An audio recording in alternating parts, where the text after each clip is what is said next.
सब यूनिट ये आपका सेकंड होगा ऑप्टिक का, राइट। पहले हमने क्या पढ़ा था, रिफ्लेक्शन के फॉर्म, रिफ्लेक्शन के बारे में। अब हम पढ़ेंगे रिफ्लेक्शन के बारे में। तो सब यूनिट कौन सा आपका, सब यूनिट नंबर 02, ऑप्टिक यूनिट चल रहा है आपका, ठीक है। तो इसके अंदर हमने पढ़ना है रिफ्लेक्शन के बारे में। रिफ्लेक्शन मैंने जो आपको वीडियोस प्रोवाइड की थी उसमें भी बताया था रिफ्लेक्शन क्या होती है। फिर भी एक बार मैं यहाँ पे वापस बता देता हूँ रिफ्लेक्शन होती क्या है। जब भी लाइट, ये मान लीजिए आपका क्या है, इंटरफेस है। इंटरफेस का मतलब इस तरफ आपकी हवा है और इस तरफ आपका क्या है, वाटर है, ठीक है। तो यहाँ पे हवा को वाटर से एक चीज सेपरेट कर दी है, जिसको मैं क्या बोल रहा हूँ, इंटरफेस बोल रहा हूँ, ठीक है।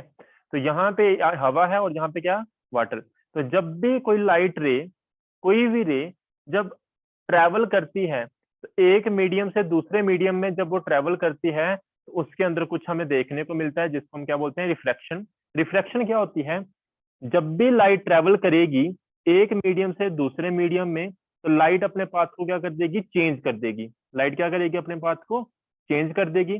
अगर उसने अपने पाथ को चेंज किया है, आप बोलोगे सर रिफ्लेक्शन में भी तो ऐसा हुआ था।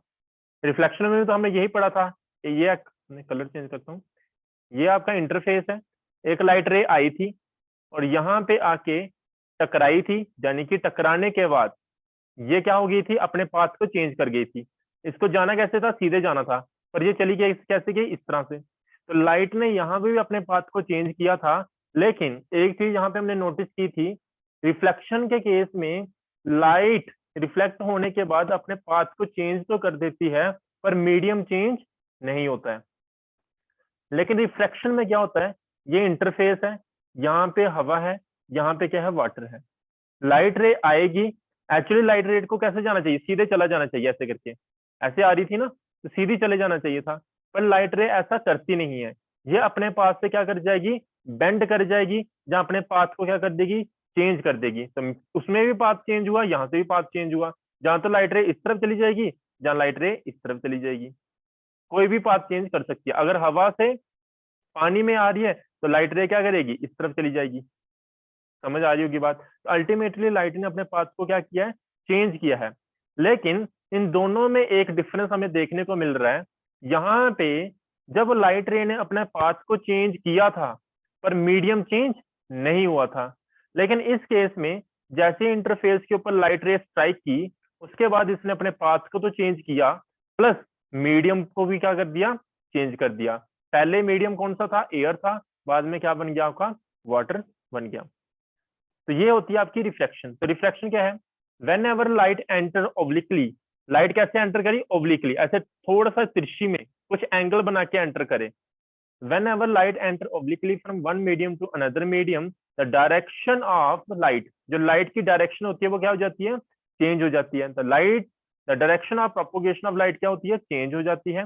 And this phenomena is known as refraction of light. इस फिनोमिना को हम क्या बोलते हैं, रिफ्रैक्शन ऑफ लाइट बोलते हैं। हम ऐसे करके भी पढ़ सकते हैं, whenever light ray enter obliquely from one medium to another medium, light ray will bend from its path. जब भी लाइट रे क्या करती है, एंटर करती है एक मीडियम से दूसरे मीडियम में, तो लाइट रे क्या करेगी, बेंड कर जाएगी। लाइट रे क्या कर जाएगी, बेंड कर जाएगी, कहां से, फ्रॉम इट्स पाथ। और इस फिनोमिना को हम क्या बोलते हैं, रिफ्लेक्शन ऑफ लाइट बोलते हैं। यहाँ पे दो बातें आपने याद रखनी है, पहले कुछ टर्म्स बता दूं। ये आपका क्या था, इंटरफेस था। जैसे हमने रिफ्लेक्शन में पढ़ा था, वहां पे हमने क्या बनाया था, नॉर्मल। यहाँ पे भी मैंने क्या क्या ड्रॉ कर लिया, नॉर्मल ड्रॉ कर लिया। अब लाइट रे ऐसे करके इधर एंटर की, और नॉर्मल और इंसिडेंट रे, ये कौन सी रे होगी आपकी, इंसिडेंट। नॉर्मल रे और इंसिडेंट रे के बीच में एक एंगल बनती है, उसे हम क्या बोलते हैं, angle of incidence. Actually light रे को ऐसे करके चला जाना चाहिए था, जो कि मैं डॉटेड लाइन में बनाया हुआ है। इस तरह से इसको चले जाना चाहिए था, पर ऐसा होता नहीं है। तो लाइट रे को ऐसे चले जाना चाहिए था, पर ऐसी जाती नहीं, ये बेंड कर जाती किस तरफ, इस तरफ, toward the normal. It bend toward the normal. और इस रे को हम क्या बोल लेंगे, ये रे होती है आपकी रिफ्रैक्टेड रे। कौन सी रे, रिफ्रैक्टेड रे। और नॉर्मल और रिफ्रैक्टेड रे के बीच में जो एंगल बनता है, उसको हम क्या बोलते हैं, एंगल ऑफ रिफ्रैक्शन। क्या बोलते हैं, एंगल ऑफ रिफ्रैक्शन। अब देखो, जब भी आपने ये बात दिमाग में रखनी है, जब भी लाइट रे रेयर मीडियम से डेंसर मीडियम में जाएगी, तो रे क्या करती है, बेंड करती है। और जब भी लाइट रे डेंसर से रेयर मीडियम में जाएगी तब भी लाइट रे क्या करेगी, बेंड करेगी। लेकिन जब रेयर टू डेंसर जाएगी तो लाइट रे किस तरह बेंड करेगी, टूवर्ड द नॉर्मल। और जब भी डेंसर टू रेयर जाएगी तो किस तरह बेंड करेगी, अवे फ्रॉम द नॉर्मल। नहीं बात समझ आई, थोड़ी देर बाद समझ आएगी। देखो यहाँ पे मैंने मीडियम कौन सा रखा है, रेयर मीडियम, और यहाँ पे कौन सा मीडियम रखा मैंने, डेंसर मीडियम। ये मैंने ड्रॉ कर दिया नॉर्मल। एक इंसिडेंट रे आई और यहाँ पे क्या है, angle of incidence. Actually light रे को जो लाइट रे थी आपकी उसको इस तरह से जाना चाहिए था, पर रे कहाँ से कहाँ जा रही है, रेयर टू डेंसर। तो मैंने बोला जब भी रेयर टू डेंसर मूव करेगी तो लाइट रे बेंड करती है किस तरफ, टूवर्ड द नॉर्मल। तो ये जाना एस को इस तरफ था, लेकिन इसने मीडियम चेंज किया इसलिए ये बेंड कर जाएगी अपने पाथ से, तो किस तरफ करेगी, टूवर्ड द नॉर्मल। तो रिफ्रैक्टर रे इस तरह से बनेगी, और इन दोनों के बीच में जो एंगल बनेगा उसे हम क्या बोलते हैं, एंगल ऑफ रिफ्लेक्शन। दूसरा केस देखते हैं। देखिए interface normal, incident ray I, angle of incidence है। एक्चुअली रे को कैसे चला जाना चाहिए, सीधा जाना चाहिए था, पर इसने मीडियम को क्या किया, चेंज किया है। अगर इसने मीडियम को चेंज किया है तो मैंने क्या बताया, जब भी डेंसर से रेयरर में लाइट रे जाती है इट विल बेंड, कैसे, अवे फ्रॉम द नॉर्मल। तो ये जाना ऐसे इसको इधर था, पर ये नॉर्मल से दूर भागेगी, अवे जाएगी, तो ये किस तरफ चली जाएगी, इस तरफ। इसको हम क्या बोलते हैं, रिफ्रैक्टर रे बोलते हैं। तो angle between refracted ray and normal के बीच में क्या बोलेंगे, एंगल ऑफ रिफ्रैक्शन बोलेंगे। Is it clear to everyone और नॉट, से यस और नो, किसी को कोई डाउट है तो। नेक्स्ट है आपका रिफ्रैक्टिव इंडेक्स। एक सेकंड देना मुझे, अभी हम पढ़ेंगे रिफ्रैक्टिव इंडेक्स के बारे में। तो रिफ्रैक्टिव इंडेक्स क्या होता है, इट इज वेरी इंपॉर्टेंट इस सब यूनिट को क्लियर करने के लिए रिफ्रैक्टिव इंडेक्स के बारे में जानना। पहली बात, it is a physical quantity. मैं एक बार कलर चेंज कर लूं इसका ताकि आपको विजिबल हो। Okay, it is a physical quantity which tell us extent of change in the direction of light ray when it come from one medium to another। जब भी लाइट रे एक मीडियम से दूसरे मीडियम में जा रही होती है तो आपको पता है ना वो क्या करती है, बेंड करती है अपने पाथ से। अब वो कितना बेंड करेगी, नॉर्मल की तरफ जा रही है या अवे फ्रॉम द नॉर्मल जा रही है, टूवर्ड नॉर्मल जा रही है या अवे फ्रॉम द नॉर्मल जा रही है, लेकिन वो अपने पाथ से बेंड करती है। कितना बेंड करेगी वो कौन बताता है हमें, रिफ्रैक्टिव इंडेक्स बताता है। अब जो रिफ्रैक्टिव इंडेक्स होता है इसको लिखने के बहुत सारे तरीके हैं। कुछ बुक्स में आपको इसको किसके साथ डिनोट किया हुआ मिलेगा, म्यू के साथ। कुछ बुक्स में किसके साथ डिनोट किया होगा इसको, एन के साथ। कुछ बुक्स में किसके साथ डिनोट किया होगा, एम के साथ। कोई प्रॉब्लम वाली बात नहीं है, ये सिंबल्स हैं, आपको बस कॉन्सेप्ट पता होना चाहिए। आप डिनोट किसी भी चीज के साथ कर सकते हो, ठीक है, बस वहां पे बताना पड़ेगा कि हमने क्या लिखा हुआ है। ओके, तो रिफ्रैक्टिव इंडेक्स की स्टेटमेंट क्या हो जाएगी वो समझते हैं। तो रिफ्रैक्टिव इंडेक्स जानने से पहले आपको एक टर्म और जानना जरूरी है, वो जिससे आपको इजी हो जाएगा पढ़ना, एब्सोल्यूट रिफ्रैक्टिव इंडेक्स। ये सबसे इजी है, मतलब इसी से आपकी डेरिवेशन हुई है फर्दर। तो मैं इसको क्या बोल रहा हूँ, एब्सोल्यूट रिफ्रैक्टिव इंडेक्स, या इसका दूसरा नाम क्या होता है, सिंपल इसको हम क्या बोल देते हैं, refractive index of medium. Statement क्या बनती है इसकी, स्टेटमेंट ये है, इट इज डिफाइंड एज, एक बार मैं इसको थोड़ा सा पेज इधर कर देता हूँ ताकि सभी को विजिबल हो। Okay, it is defined as the ratio of speed of light in vacuum to the speed of light in medium, या velocity भी बोल सकते हो। तो क्या बोला मैंने, रिफ्रैक्टिव इंडेक्स क्या होता है, what is refractive index. Refractive index या एब्सोल्यूट रिफ्रैक्टिव इंडेक्स की स्टेटमेंट क्या बनती है, इट इज डिफाइंड एज जो स्पीड है लाइट की किसमें, वैक्यूम में, उसको डिवाइड कर दो किसके साथ, रेशियो लेनी है आपको, डिवाइड कर दो किसके साथ, speed of light in medium. उसी लाइट की स्पीड मीडियम में कितनी है, तो मैं इसको डिनोट कैसे करता हूँ, speed of light in vacuum को किसके साथ डिनोट करते हैं, सी के साथ, और speed of light in medium को किसके साथ लिख रहा हूं मैं, वी के साथ। तो what is mu, mu is equal to c upon v. तो यहाँ पे वही लिखा है, it is the ratio of speed of light in vacuum to the speed of light in medium. It is simply known as refractive index of medium. Denote किसके साथ करते हैं इसको, म्यू एम के साथ भी लिख सकते हैं या एन एम के साथ भी लिख सकते हैं, जो कि मैंने अभी स्टार्टिंग में बताया। सी का मतलब क्या है, speed of light in vacuum या एयर, और वी का मतलब क्या है, speed of light in medium. और आपको पता है स्पीड ऑफ लाइट कितनी वैल्यू कितनी होती है इसकी, 3 × 10⁸ मीटर पर सेकेंड। एब्सोल्यूट रिफ्रैक्टिव इंडेक्स समझ आ गया होगा, उम्मीद करता हूँ। चलिए अब बात करते हैं हम किसकी, सिंपल रिफ्रैक्टिव इंडेक्स की। तो रिफ्रैक्टिव इंडेक्स क्या होता है ये पता चल गया। ये फिजिकल क्वांटिटी है जो हमें बताती है कितने एक्सटेंट तक जो लाइट रे एक मीडियम से दूसरे मीडियम में जा रही है वो कितना बेंड कर सकती है, कितने एक्सटेंट तक बेंड हो सकती है, उसे हम क्या बोलते हैं, रिफ्रैक्टिव इंडेक्स बोलते हैं। इसकी मैथमेटिकल स्टेटमेंट हमने देखी एब्सोल्यूट रिफ्रैक्टिव इंडेक्स की, जो कि क्या थी, that was it is a ratio of speed of light in vacuum to the speed of light in medium. अब हम कंपैरिजन रेशियो के हिसाब से देखते हैं। मीन इसका जो बेसिकली हम ये पढ़ रहे हैं कौन सा रिफ्रैक्टिव इंडेक्स के बारे में पढ़ेंगे, it is your relative refractive index. कौन सा ये, relative refractive index.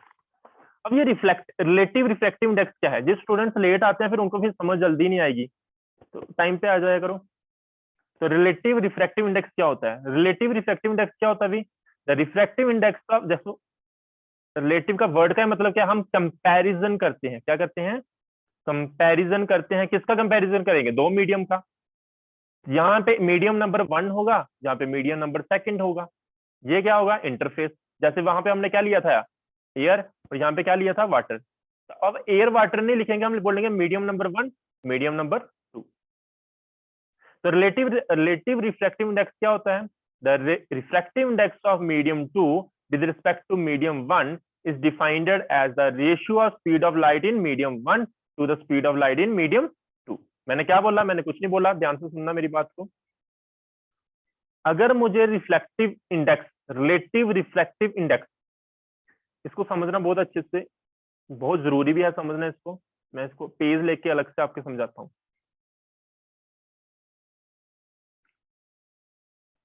Relative statement की तरफ ध्यान नहीं देना आपने, इसको समझना है। रिलेटिव रिफ्रैक्टिव इंडेक्स,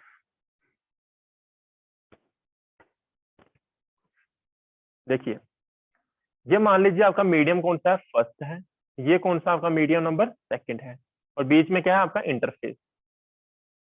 अगर आपको रिलेटिव रिफ्रैक्टिव इंडेक्स पढ़ना हो तो मैं इसको ऐसा लिख रहा हूं, μ1 μ2। दूसरा तरीका क्या होता है, μ2 μ1। एन भी लिख सकते हैं, कुछ बुक्स में ऐसा लिखा होगा, और यहाँ पे और लगा दिया मैंने, 1n2, इधर क्या लिखा होगा, 2n1। इसकी रेशियो होती है, किसकी रेशियो, μ1 μ2 को कैसे लिख सकता हूं मैं, ऐसे लिख सकता हूं, 2 μ2 अपॉन μ1। और इसको कैसे लिखूंगा, μ1 अपॉन μ2। इनका मतलब क्या है ये भी समझाता हूं मैं। एक्चुअली जब मैं इसको ऐसा लिख रहा हूं ना, 1 μ2, इधर लिखा 2 μ1, अब मैं एन को हटा देता हूं क्योंकि आपको ज्यादा कंफ्यूजन हो जाएगी। बस म्यू की जगह पे एन लिख सकते हो, कोई प्रॉब्लम वाली बात नहीं, ये बताना था मुझे। तो यहाँ पे आप इसको हमेशा ऐसे समझना, जब भी 1 μ2 लिखा होगा आप हमेशा इसको ऐसे समझना, जो लाइट रे है वो कौन से मीडियम में जा रही है, पहले मीडियम से दूसरे मीडियम में। अगर 2 μ1 लिखा होगा तो ये समझ आना लाइट रे कहां से एंटर की, मीडियम सेकंड से, कौन से मीडियम में गई, सेकंड फर्स्ट मीडियम में। मैंने क्या कहा, अगर ये आपका क्या है, नॉर्मल, और लाइट रे ऐसे करके एंटर की है, तो ये कौन सी होगी, इंसिडेंट रे। तो जब भी आपको रिफ्रैक्टिव इंडेक्स ऐसा लिख रहे हो 1 μ2 को, तो मीन्स लाइट रे कहां से मैं एंटर करिए, मीडियम 1 से मीडियम 2 में। फिर से वैसे ही बात करता हूं मैं, जहां पे मान लीजिए मीडियम सेकंड है और जहां पे मीडियम क्या है, फर्स्ट है, और यहाँ पे क्या है, नॉर्मल, और लाइट रे ऐसे करके एंटर की, तो कौन से मीडियम में पहले आई, वो सेकंड मीडियम से फर्स्ट मीडियम में जा रही है, ऐसे करके जा रही है, तो मीन्स कैसे लिखूंगा इसको, 2 μ1 लिखूंगा। तो रेशियो क्या होती है, refractive index of second medium to the refractive index of first medium. और इसको कैसे लिख सकता हूं मैं, देखना, 2 μ1 को कैसे लिख सकता हूं, it is the ratio of refractive index of medium 1 to the refractive index of medium 2। Ultimately मैंने लिखा क्या, ये what is this, this is your absolute refractive index of medium कौन सा, second, to the absolute refractive index of medium first. Similarly, 2 mu1 को कैसे लिख सकता हूं मैं? It is absolute refractive index of medium, कौन सा? First to the absolute refractive index of medium second. मेरी बात ध्यान से सुनना, बाद में मैं पूछूंगा समझ आई कि नहीं, अभी तो थोड़ा पहले सुन लो मैं बता क्या रहा हूं तुम लोगों को। μ12 का मतलब क्या है? It is your refractive index of medium 1 with respect to medium second. मैंने क्या बोला? Refractive index, relative refractive index of क्या? Medium 1 with respect to medium 2। कैसे डिफाइन करोगे? Is defined as the ratio of absolute refractive index of medium second with respect to medium 1। Similarly what is this? मैं इसके बारे में लिख देता हूं, सेम वही है। ये क्या आपका? Relative refractive index of medium second with respect to किसके? With respect to medium first. कैसे डिफाइन करेंगे? Is defined as the ratio of किसकी ratio? Absolute refractive index of medium 1 to the absolute refractive index of medium second. Is it clear to everyone up to here? सभी को ये clear है यहां तक? अब देखो, absolute refractive index of medium second, अभी तो हमने स्टेटमेंट पढ़ी थी। क्या स्टेटमेंट पढ़ी थी भाई साहब? स्टेटमेंट ये पढ़ी थी, μ2 को मैं ऐसा लिख सकता हूं, ध्यान से देखना, C अपॉन V2, और μ1 को ऐसे लिख सकता हूं, C अपॉन V1। किसी को समझ आया ये क्या लिखा मैंने? फटाफट बताना, ये क्यों लिखा, कोई मुझे बता सकता है? सिर्फ 2 ही स्टूडेंट्स को पता था, तो चलिए मैं बता देता हूँ क्या है। अभी मैंने पढ़ाया, एब्सोल्यूट रिफ्रैक्टिव इंडेक्स का क्या फॉर्मूला था? Speed of light in vacuum to the speed of light in medium, C upon V, formula पढ़ाया था मैंने अभी। Absolute refractive index of medium second का फॉर्मूला क्या हो जाएगा? C अपॉन V2, और मीडियम फर्स्ट के लिए क्या हो जाएगा? C upon V1। सर ये उसका फॉर्मूला भी था इसलिए, हाँ बिल्कुल, रणदीप को भी पता था, 3 स्टूडेंट्स को पता था, काशवी, निंदिया, रणदीप। ओके, ऐसे ही मैं इसको relative refractive index of medium second with respect to medium 1 को कैसे लिख सकता हूँ? μ1 अपॉन μ2, और इसको भी मैं ऐसे लिख सकता हूँ ना, C upon V1 upon C upon V2। अब ध्यान से देखना, ये C और ये C कट जाएगा, बचेगा क्या हमारे पास? हमारे पास बचेगा V1 अपॉन V2, और यहां पे सेम वही होगा, ये C और ये C कट जाएगा, इनका दोनों का रेसिप्रोकल होगा, तो हमारे पास क्या बचेगा? हमारे पास बचेगा V2 अपॉन C1। ये कैसे लिख दिया पता चला ना? अगर नहीं पता चला मैं लिख देता हूँ इसको, C कट गया था, क्या बचेगा हमारा? 1 अपॉन V2, और जहां पे C कट गया था क्या बचा? 1 अपॉन V1। ये ऊपर चला जाएगा, रेसिप्रोकल हो जाएगा, तो V1 ऊपर चला जाएगा, तो V1 अपॉन क्या आ गया आपका? V2 आ गया। किसी को अप टू हियर कोई डाउट है तो वो पूछ सकता है स्टूडेंट, ठीक है? अब देखो, यही मैंने आपको पढ़ाया है वहां पे पीछे, ये वो मैंने समझाया ना, सारा कुछ यही लिखा हुआ है यहाँ पे, तो अब इसको पढ़ लेना, देख लो वही लिखा हुआ है। क्या लिखा है? The refractive index of medium 2 with respect to medium 1 is defined as the ratio of किसकी? Ratio of speed of light in medium 1 to the speed of light in medium second. Direct इसके बारे में बताया हुआ है, तो मैंने पूरा डिटेल में अलग अलग टाइप की स्टेटमेंट बना दी है, जहाँ पे सिर्फ एक स्टेटमेंट लिखी है, तो आप अलग अलग तरीके से स्टेटमेंट लिख सकते हो, इसके हिसाब से भी लिख सकते हो, इसके हिसाब से भी स्टेटमेंट लिख सकते हो। उम्मीद करता हूँ ये बात आपको समझ आई होगी। अब मेरा क्वेश्चन है आपको, मुझे बताओ refractive index, relative refractive index का, जहाँ एब्सोल्यूट रिफ्रैक्टिव इंडेक्स का यूनिट क्या होता है? फटाफट बताओ मुझे। देखो यहाँ पे ये भी रिफ्रैक्टिव इंडेक्स है, एब्सोल्यूट रिफ्रैक्टिव इंडेक्स है, ये भी एब्सोल्यूट रिफ्रैक्टिव इंडेक्स है, तो इनके यूनिट आपस में कैंसिल हो जाएंगे। यहाँ से नहीं समझ आए तो यहाँ से देख लो, ये भी क्या है? वेलोसिटी, ये भी क्या है? वेलोसिटी। वेलोसिटी का यूनिट क्या होता है? मीटर पर सेकंड, इसका क्या होता है? मीटर पर सेकंड। ये कट जाएंगे, it has no unit. Absolute refractive index का भी अगर कोई पूछेगा तो उसका भी कोई भी यूनिट नहीं है, क्यों? क्योंकि क्या था? C अपॉन B, C का भी क्या होगा? मीटर पर सेकंड, और इसका भी क्या होता है? मीटर पर सेकंड। तो ये कट जाएंगे, एब्सोल्यूट रिफ्रैक्टिव इंडेक्स का भी यूनिट नहीं होता है, तो refractive index has no unit, कोई भी यूनिट नहीं होता है, ठीक है? ये लॉ ऑफ रिफ्रैक्शन पढ़ते हैं, एब्सोल्यूट रिफ्रैक्टिव इंडेक्स हमने पढ़ लिया, रिलेटिव रिफ्रैक्टिव इंडेक्स हमने पढ़ लिया, राइट। एंड ये सारी बातें हमारी क्लियर हो चुकी हैं, ठीक है। अब चलते हैं हम लॉ ऑफ रिफ्रैक्शन की तरफ। क्या है लॉ ऑफ रिफ्रैक्शन? पहला लॉ क्या कहता है? The incident ray, the refracted ray and the normal to the interface of true transparent media at the point of incidence are lie in same plane. मैंने कुछ भी नहीं लिखा यहाँ पे, सिंपल सी बात कही, जो इंसिडेंट रे होती है, जो रिफ्रैक्टेड रे होती है, और जो नॉर्मल होती है। ये नॉर्मल किसके ऊपर है? इंटरफेस के ऊपर। ये तीनों की तीनों क्या होती हैं? तीनों की तीनों सेम प्लेन के ऊपर लाई करती हैं। पहला लॉ जैसे लॉ ऑफ रिफ्लेक्शन में था, सेम इसमें है। पहला लॉ क्लियर है।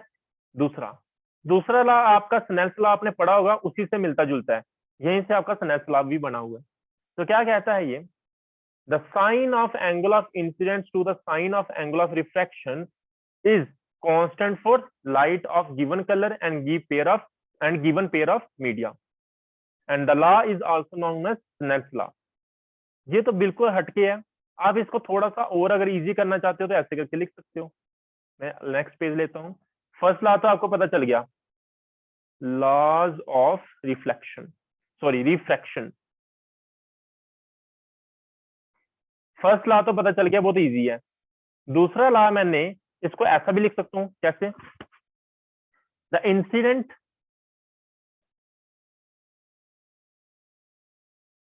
मैं यहां पे लिख रहा हूं, ठीक है, पहले लिख देता हूं इसको, टाइम हमारे पास 6 मिनट है। देखो मैंने क्या बोला, the product of refractive index and sine of angle of refraction या sine of angle of incidence at a point in a medium is always constant. नहीं बात समझ आई? अभी समझ आ जाएगी, देखना। ये मान लीजिए क्या है इंटरफेस, और यहाँ पे क्या है नॉर्मल, और यहाँ पे एक आई एंगल ऑफ इंसिडेंस, और ये मान लीजिए मीडियम क्या है फर्स्ट है, और ये मीडियम क्या है आपका सेकंड, और ये ऐसे करके बेंड होके चलेगी। ये क्या होगी आपकी एंगल ऑफ इंसिडेंस, और ये क्या होगी आपकी, सॉरी ये क्या है आपकी एंगल ऑफ इंसिडेंस, और ये क्या है आपकी एंगल ऑफ डिफ्रैक्शन, ठीक है ना। मीडियम 1 है, मीडियम 2 है। अगर मीडियम 1 है तो इसका रिफ्रैक्टिव इंडेक्स क्या होगा? μ1, और इसका रिफ्रैक्टिव इंडेक्स क्या होगा? μ2। हमने बोला सेकंड लॉ क्या कहता है लॉ ऑफ रिफ्लेक्शन का? बोलता है भी मीडियम 1 में क्या है आपकी एंगल ऑफ इंसिडेंस, तो बोलता है μ1 into sine of angle of incidence sine I equal to हमेशा क्या होता है? कांस्टेंट। उसने ये भी कहा रिफ्रैक्टिव इंडेक्स, प्रोडक्ट ऑफ किसका? रिफ्रैक्टिव इंडेक्स का और sine of angle of refraction. Refractive index क्या है? μ2, और साइन ऑफ एंगल किसकी? Sine of angle of refraction यानी कि आर क्या होता है? हमेशा कांस्टेंट। ये इक्वेशन क्या है? फर्स्ट। ये इक्वेशन क्या है? Second. From equation first and second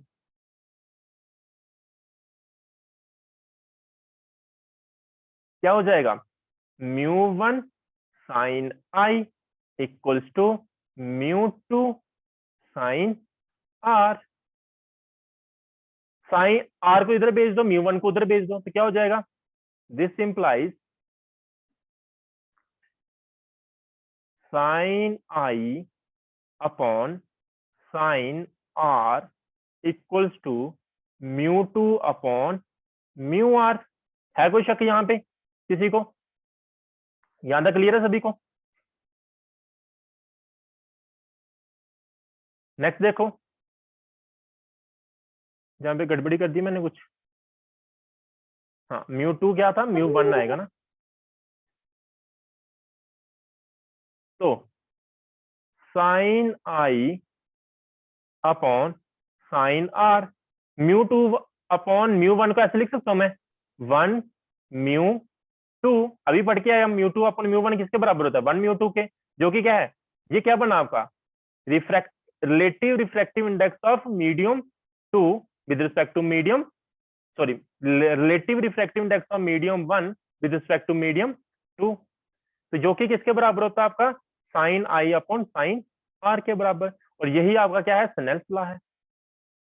ये क्या है आपका? Snell's law. उम्मीद करता हूं आपको यहां तक सारी बातें समझ आई होगी। μ1 अपॉन μ2 क्या है? मैंने अभी बताया, रिलेटिव रिफ्रैक्टिव इंडेक्स है किसका? मीडियम 2 का किसके रिस्पेक्ट में, मीडियम 1 के रिस्पेक्ट में। यहां तक अगर किसी को कोई डाउट है तो वो पूछ सकते। देखो यहाँ पे एक करेक्शन कर लेना, एक्चुअली ये जो है ना 2μ1 ये एक्चुअली क्या है, relative refractive index of medium 1 with respect to medium 2 है। और ये क्या है 1μ2 क्या होता है, it is relative refractive index of medium 2 with respect to क्या है, मीडियम 1। ऐसे करके पढ़ना है, उल्टा लिख दिया मैंने यहाँ पे। तो अब इसको करेक्ट कर लेना, ठीक है। यहाँ पे 1 आएगा और यहाँ पे क्या आएगा 2, बस ऐसे है। इस हिसाब से पढ़ना है इसको, इसके हिसाब से नहीं। ये क्या मैंने बताया था, ये क्या बता रहा है, मीडियम सेकंड से मीडियम 1 में रेज आ रही है, इसका मतलब क्या है मीडियम 1 से मीडियम 2 में जा रही है। बस ऐसे करके इसको याद रख सकते हो, बस इतना ही है, ऐसा कोई लॉजिक है नहीं इसका, ठीक है। तो ये क्या है आपका sine I upon sine R क्या है, मैं लिख देता हूँ यहाँ पे, it is relative refractive index of, relative refractive index of किसका, medium second with respect to medium first. बस इतनी सी बात है। और यहाँ पे हमारा ये बातें सारी खत्म होती हैं। कल हम शुरू करेंगे नेक्स्ट लेक्चर से। किसी को कोई डाउट है वो पूछ